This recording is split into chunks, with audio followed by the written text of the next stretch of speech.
Hi, it's Pete S. Brooks, thefitnessguy.me. We were going to do our first workout that you could follow along. Spun down to the studio and realized I forgot my clothes. So that was an excuse. We don't have to do this. And then I realized that's what you guys do all the time. You find an excuse, you don't do something. So we're gonna do some work today. It's pretty simple. Just take your shoes off. Find yourself a little piece of floor. We're gonna work a little bit of back stability and back strength today, but we don't jump right into it. We have to start with a nice easy range of motion, just warming up. So you're going to get your hands right underneath your shoulders and close to your body and just practice rolling your back up. This is actually just stretching your spine right out. So come on down. It's not really a push-up. It's not really anything. It's just getting some blood flow and some movement into your spine, into your upper back and shoulders. You can even practice looking up and high and getting more movement through that spine. If you're limited to a smaller range of motion, well, that's exactly what you do. What you want to do is move through whatever range of motion is available to us. So right now we're just going to warm this up a little bit, a few more times. We're going to come up and we're going to take it in the opposite direction. We're going to come right up here and collect our knees under our hips, hands right under our shoulders, and just pull your rib cage in close and then flare it out. Stick your head out and your butt up. Your butt up and your head out, either one. If you can touch your butt to your head, you don't have to do this anymore at all. But if you can't, we're just going to keep doing this. So I want you to bring your rib cage and pelvis together and then stretch your rib cage and pelvis apart. So you're just ranging through a full flexion of the spine, dropping your chin in to an extension of the spine where you lift your head right up. So we flex our spine, we extend our spine. So it's just about movement at this part. Again, this isn't even working out. This is just getting some blood flow going on. So we're going to come up here. We're just going to do that a couple more times, because I'm sure you're relatively bored by this point. We're going to do it one more time. We're going to really flex and hold for 1 second. You're trying to collect your rib cage and your pelvis close together. Drop your chin right shut. Flare your shoulder blades apart. And then slowly collapse down to just a regular position. Put your elbows underneath where your shoulders are. Put your toes underneath your ankles. Again, tuck that pelvis forward under your rib cage and just lift your hips up off the floor. So you got a nice straight line from your heels, through your knees, through your hips, through your shoulders. And your head is just an extension of your spine. So don't look up, don't look down. Keep your head just a nice along that same line. We're just going to hold this for a couple of seconds as we feel our abs tighten up, our back tightens up, your butt tightens up a little bit. And then you're just going to come down to the floor and relax. You're going to take your hands behind you, your palms to the ceiling. You're going to try to lift your arms up as high as you can off the floor and then peel your chest up. Again, you should try to keep your head in line with your spine. You're going to come on all the way down to the floor. You're going to lift your arms first, squeeze your shoulder blades together, lift your head up, and then slowly come right back down to the floor.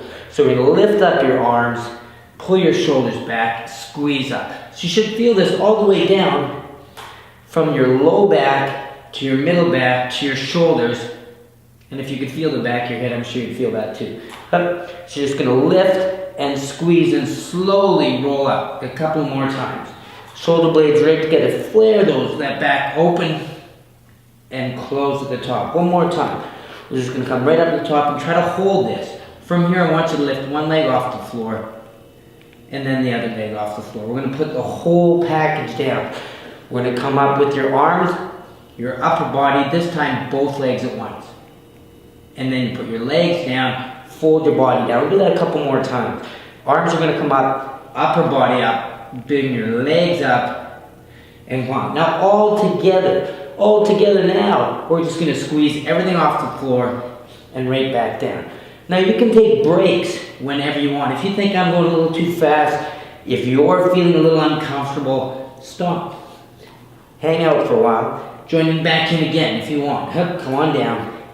I'm just going to go 4 more times like this and right back down. I'm going to come up and right back down 2 more times. I'm just going to squeeze and come on back down.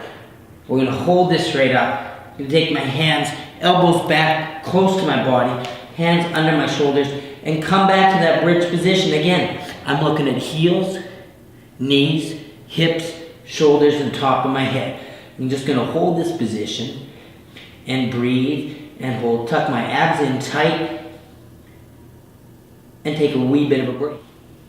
Beautiful. Got the good bridge going on. You got your pelvis. This is a great exercise in and of itself. If this is all you did, if you just came up into this bridge position and held it for whatever was comfortable for you. Some people are good 15 seconds, 30, 45, whatever. You have to remember there's good pain and bad pain. Good pain is, wow, this is a little bit irritating, but I'm feeling tight. I feel like it's all coming together for me. Bad pain is acute pain where you want to just get out of the position. You never want to hold acute pain. If it's acute pain, quit. If it's pain like this that I get from just hanging out here for a while, then I'm just going to come down to the floor. We're going to move on. Remember how we started warming your back up to begin with? Let's get that movement again. So that was the easy way to do it. What if we tucked your pelvis forward, pulled your hands in a little closer, pulled your shins off the floor, and just went into what was a regular push-up. Just right down to the floor and right back up. So we want to keep our elbows relatively close to our body. The line, it's all about lines. The line we're looking at right now is keeping a line from our knees to our hips, to our shoulders, to the top of the head. So it's just a push-up that allows you a full range of motion right down low and right back up. So again, tuck your pelvis forward a little bit. What you don't want is this. You want this, your pelvis tucked forward, your back supported as you come down. Exhale as you push away. Always, on an exertion of an exercise, is when you want to exhale. So when it feels like the hardest part of the exercise, breathe out. So you've just got regular push-ups going on. Just counteracting that bridge action we were doing. We're going to probably do about, 5 more of these.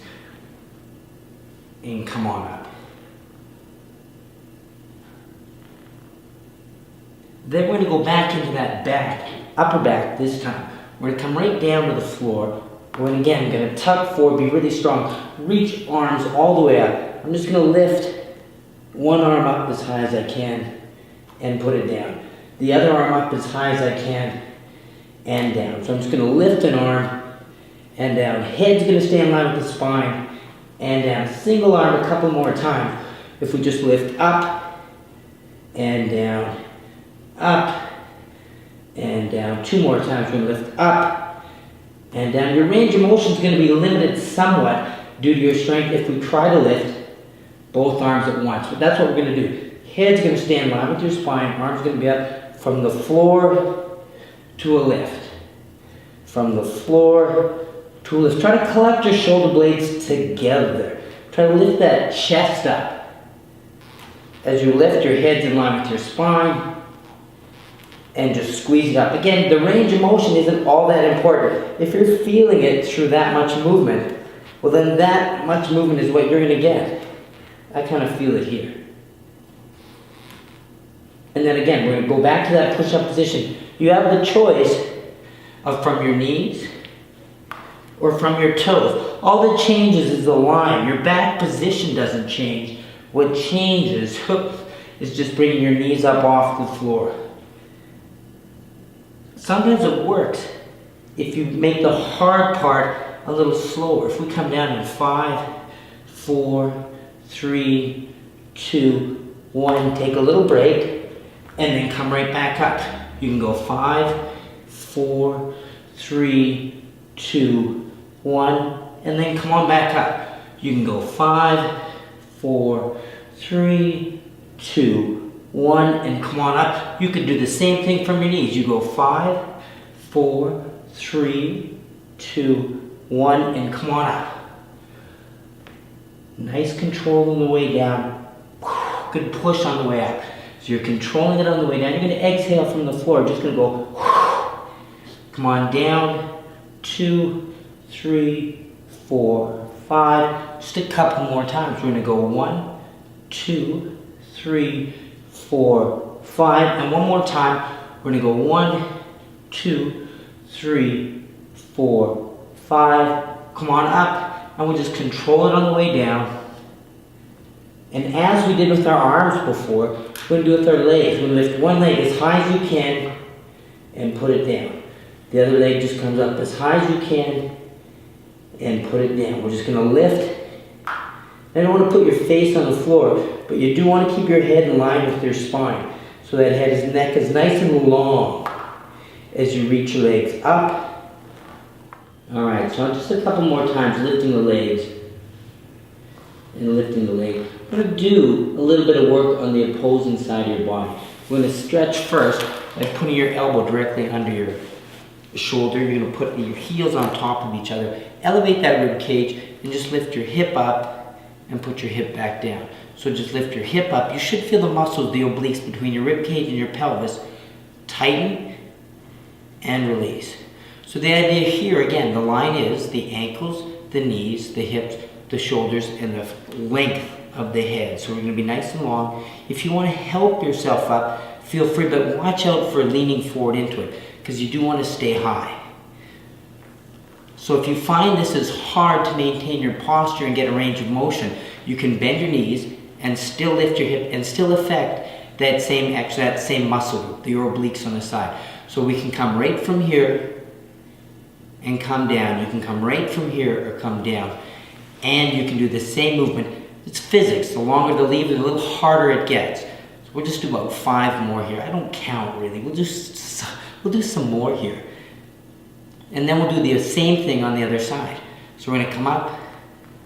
Going to hold it here. Let's just hold it for a second. Take your hands and check that underside wall of obliques. You should feel a little tightness on your side. Somewhere in there. You should be able to feel it somewhere. Come on down. So we're just going to spin around to the other side and start long. Elbow directly under your shoulder. Heels one on top of each other. Nice and tall with the upper body. And just lift your hip and release.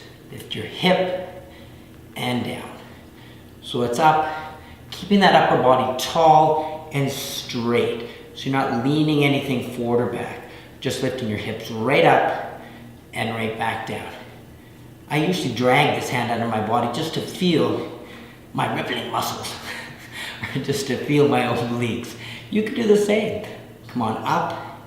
So I think last time you may have shortened that lever up. If that was the case, draw your legs in and lift your hips. So it's your hips coming up, the underside of your abs are getting tight and release. Hook, just up.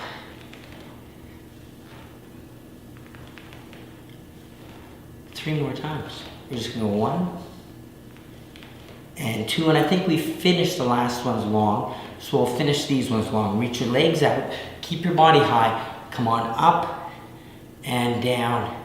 Up and down. Up and down. Up and down. So here's the deal. Ignore the phone. You're working out. Come on down here. I want you to roll down onto the floor. So first, tall. Head in line with your spine. We've got our nice long spine. Drop your chin slightly. Reach your hands out and let your back go. We're just going to go down to the floor. It's not a sit-up. It's kind of a let down. Come on down. Grab a leg. Help yourself up. Crunch that rib cage down to your pelvis. Extend your body out and slowly lengthen your abs. So if you say you have bad back and you can't do sit-ups, don't do sit-ups. Do sit-downs. Crunch down low and just let it come out. Nice and controlled. So grab a leg, come on up, pull your rib cage down, stretch out, and just roll out slow. Grab a leg, come on up, crunch down, and roll out slow. A few more times. We're going to come up, get the crunch first so your abs are tight, rib cage, pelvis nice and tight, arms out, and just slowly lengthen your abs. We'll do that 2 more times. Grab a leg, hook, free ride up, get into position, hold your abs tight, eccentric contraction. So it's getting hard as you make the muscle long. Hook, we're going to go right down to the floor and hold it close to the floor.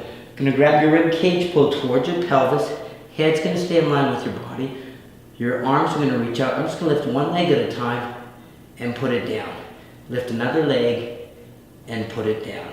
Just going to lift your leg, put it down. Your low abs may begin to tweak if you keep your low back nice and controlled. Push towards the floor. Don't let your body arch up. Keep your head in line with your spine and just individually lift one leg at a time and back down.